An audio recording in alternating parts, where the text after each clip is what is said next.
Opposed? Passes 5-0. Thank you. The next item under consent is D7, Commissioner Infantini.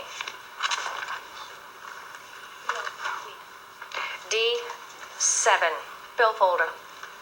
D7 is the bill folder that includes the trip to China and to Singapore Airshow for 7 or 8 days, and then on to Hong Kong, China. And once again, we're asking for permission to spend money that was already spent.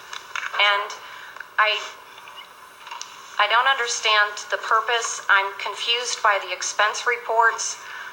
I've got expense reports for 4 individuals. They're exact duplicates of one another.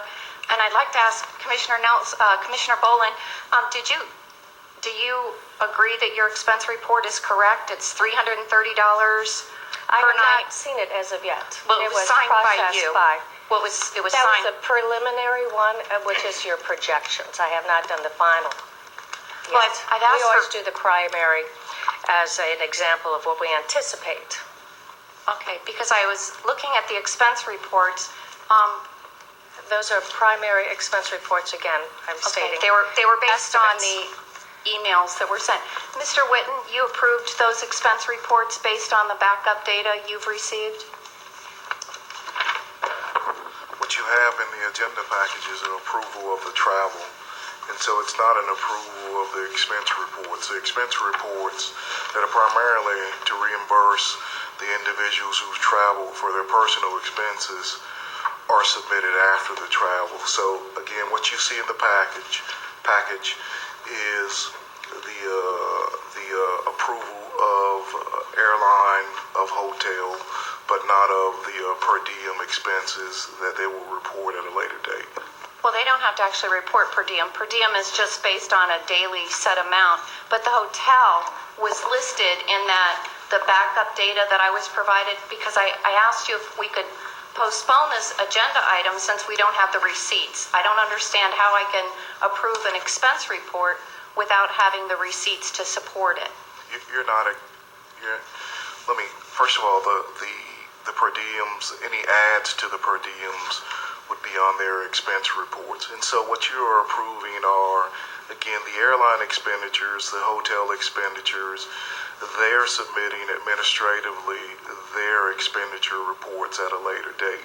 So those will come in, those will be reviewed and approved, but what the board is approving are the trip expenses associated, again, with travel, with the per diem that was projected, with the hotel charges. Well, what I'm trying to figure out is how did they come up with the $330 per day? You got that, Mr. Farley? Yeah, how did you get that $330 per day? That was the rate quoted to us from the hotel itself. And then as was the $250 per day? And then the $400 for the airfare? Yes, ma'am. My problem is this passed through numerous hands and it's got signatures on it. But when I went back and I was reading the emails, I saw that the per diem, the hotel stay was in Singapore dollars. Well, Singapore currency rate is a little bit less than American currency rate. For instance, the Singapore currency rate of $330 works out to something like 268 US dollars. The Hong Kong dollar rate, which is how they base their hotel stay at another spot, doesn't work out to $250. It works out to about 168 or 138. I went ahead and did the analysis. The airfare for $400 that you quoted was also based on, I think, Singapore dollars. And again, it wasn't actually $400, it was about $350. So all of the amounts on the expense report, based on the email that I saw in the backup, showed that these numbers were based on Hong Kong dollars, Singapore dollars. And so I'm questioning, without receipts, what are we doing approving expenditures and expense reports? Because that's what's in the agenda package. So I think it would be prudent for us to wait until we have the receipts for the hotel stays to see exactly how much it cost in the hotel so we can have accurate accounting. That's what I'm asking for, and I make a motion that we table this. I have a motion by Commissioner Infantini to table. Do I have a second? Hearing none, motion fails. Going back to the item on the agenda, I will be having my report under my report. Now, you have to recuse yourself, I guess, because you're part of the reimbursement, so I guess it would be just for the four of us, because she can't approve her own expenditure, correct? Mr. Knox? That'd be right. Okay. I won't vote then. Excuse myself. All in favor of item I think there's a motion you need to make. Commissioner Nelson? There was no second. No second. Move item 2D7. Do I have a second? Second. Second by Commissioner Fisher. All in favor, please state aye. Aye. Anyone opposed? Nay. Passes 4-1. Commissioner, 3-1, excuse me. Commissioner Infantini, nay, and Commissioner Bolin Lewis abstaining. Okay, that concludes our consent agenda. Singapore Airshow China report. So I'd like to pass that out to everyone. And I have some comments on it. One of the things that I have long believed is that the tourism and the economic development, different agencies are so much alike that I really wanted to see them do a joint effort.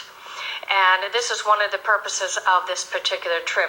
The fact that we had the Singapore Airshow, which is the largest in the world, and then also combine that with the fact that China is one of the leading opportunities for tourism. It was a perfect fit for the two of us to combine. So I had this set up, and it was done through the tourism department.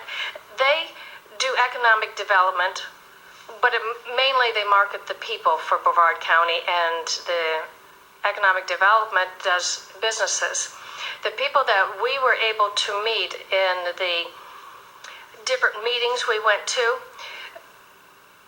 when we walk in there with the CEO of economic development, the president and director of tourism, and the chairman of the county commissioner, there's instant unity. The companies we talk to see that we are strong, we're unified, and we get respect. And they take us seriously. And that was one of the wonderful things that I was able to see automatically in the meetings. Plus the fact that we do have the CEO, Linda Weatherman, who has got her master's degree from the University of Hong Kong. So she was able to open up a lot of doors too. But basically I want to bring some highlights to. There has been accusations made that it was a wonderful leisure, fun trip.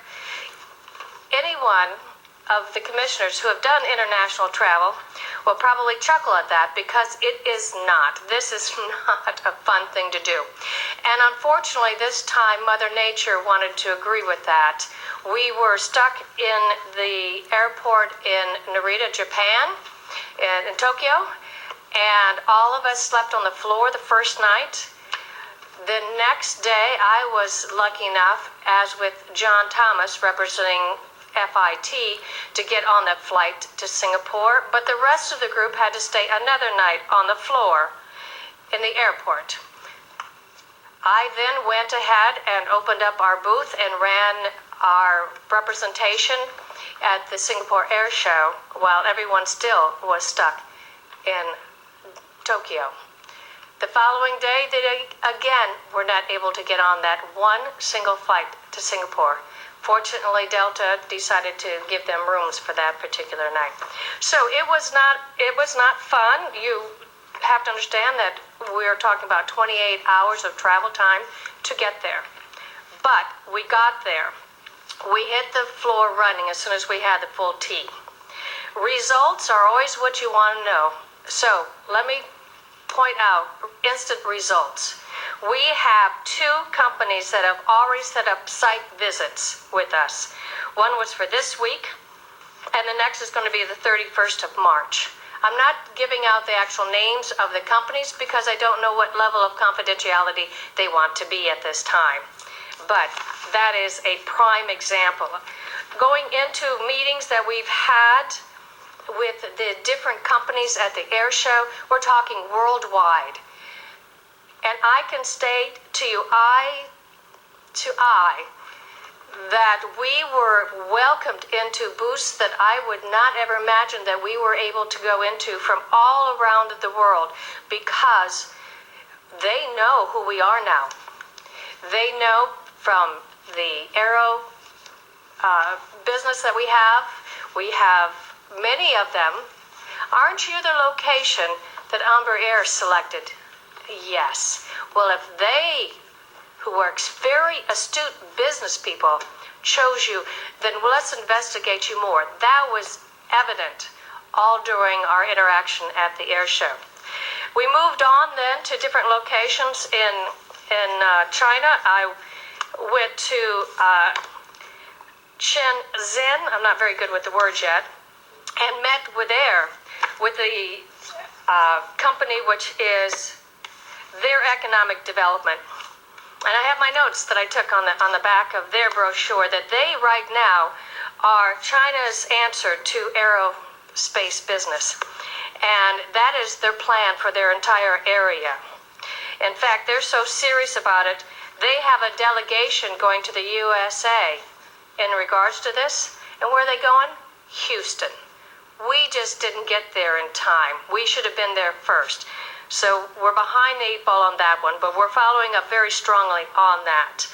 They're the 4th largest port city in the world, and they're only 30 years old. So there's a lot of possibilities working with them closer. Another company that we met with does the refurbishing of airplanes. When you see FedEx planes, they are done at this location, and this is Guangzhou, and they take an airplane and make it a FedEx plane. They take out the seats, they do the changing of the windows, and we had a very good discussion with the director there of international marketing. He's very blunt, very honest, which is good things that we have happen with us in different locations of businesses that we're marketing to. Right now, it's not an option for them to consider us. But the statement made by him was that the time is coming very quickly where the wage level in the United States is going to be equal to the wage level in China, meaning that we are going to be able to market more industry back into the United States because of the level field changing. So that was very encouraging. I also met with the American Consulate General in Guangzhou. Interesting, what they're doing is a actual road show. I likened it to the TV show Shark Pit, but they're doing a road show of American companies throughout 3 different cities, and this is in South China area, showing what we have as potentials to different investors who want to use their money to invest in United States companies. As of that discussion, that meeting, they had 10 states in the United States already represented.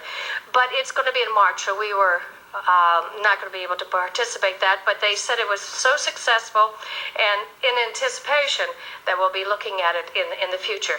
What we did is to go around and plant the seeds in more opportunities, different areas of China, and also with more companies. And we got a double whammy, as all of you know, when we had the shuttles retirement, and then the economy of the United States took a hit. And all of us have been working diligently to make up for lost time, lost opportunities, and it's coming our way. We're starting to see the results of all of our efforts. And as Mr. Tipton has said, we should be sitting up here, jumping up and down at the successes we've had and those that are going to be coming our way in the near future. So success was a major point in this trip by One, the partnership between the two agencies as a joint unit going forward, marketing Brevard County, and the immediate results we got of companies to talk to us. That is the end of my report. A comment, Mr. Chair. Just, it was interesting.